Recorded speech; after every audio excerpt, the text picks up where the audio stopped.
बस 4 और 5 मिनट बतौर मुकद्दमा। उसके बाद आपके सामने खतीब अहले बैत आली जनाब मौलाना नसीर आज़मी साहब क़िबला रूबरू होंगे। आपने यकीनन रात भर शब्बेदारी की और अभी शहीदान करबला के 72 ताबूत और 72 अलम मुबारक की भी ज़ियारत की।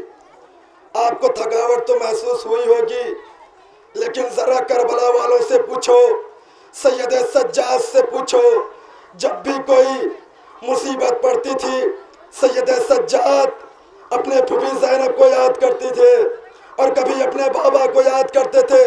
बस एक रवायत आपके सामने पेश करना है, उसके बाद ज़हमत तमाम। जब यह काफ़िला मदीने से 28 रजब को चला और 2 मुहर्रम को वारिद करबला हुआ, जब दरमियान में जब कहीं भी क़याम होता था तो इमाम हुसैन अलैहिस्सलाम का दस्तूर ये था कि अपने बहन ज़ैनब के पास आते थे और आने के बाद पूछते थे, क्या मेरी बहन ज़ैनब ये बताओ कोई तकलीफ़ तो नहीं है, सब खैरियत तो है। लेकिन अज़ादारों बस एक ही जुमला जनाब ज़ैनब कहती थी, मेरे भांजाए हुसैन, मेरे भाई हुसैन, अब्बास के रहते हुए मुझे कौन सी तकलीफ हो सकती है। लेकिन अल्लाह अकबर, एक मर्तबा जनाब ज़ैनब जो है तड़प के कहती है, रो के कहती है, मेरे भाई हुसैन ये बताओ इतना दूर मदीने से करबला पहुंच गया, लेकिन एक भी दफ़ा अब्बास मेरे करीब ना आया कि बहन ज़ैनब खैरियत से है, माजरा क्या है।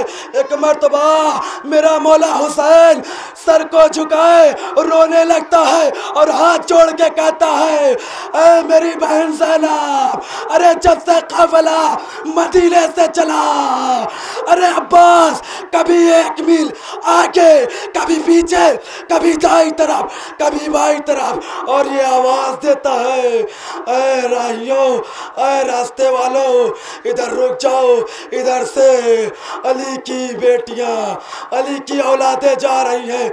अल्लाह अकबर, यकीनन आपने पुरसा पेश किया और मेरी यही दुआ है, परवरदिगार हमारी इस मुख्तसर सी इबादत को कबूल फरमा। परवरदिगार आज मैं यहाँ पर हम तमाम मोमिन व मोमिनात हाजिर हुए हैं, किस लिए? अपने वक्त के इमाम ज़माना अलैहिस्सलाम को पुरसा पेश करने के लिए। अरे मेरा मजलूम इमाम आज भी खून के आंसू रोता है और कहता है ज़ियारत नाहिया में सलाम हो उस पर, अरे कि जिसका लाशा न तीरों पर था, न जो है ज़मीन पे था, बल्कि तीरों पर मुअल्लक़ था। इन्ना लिल्लाहि व इन्ना इलैहि राजिऊन। अब मैं गुजारिश करता हूँ आले जनाब मौलाना नसीर आज़मी साहब क़िबला से कि वो आए और बारकाए।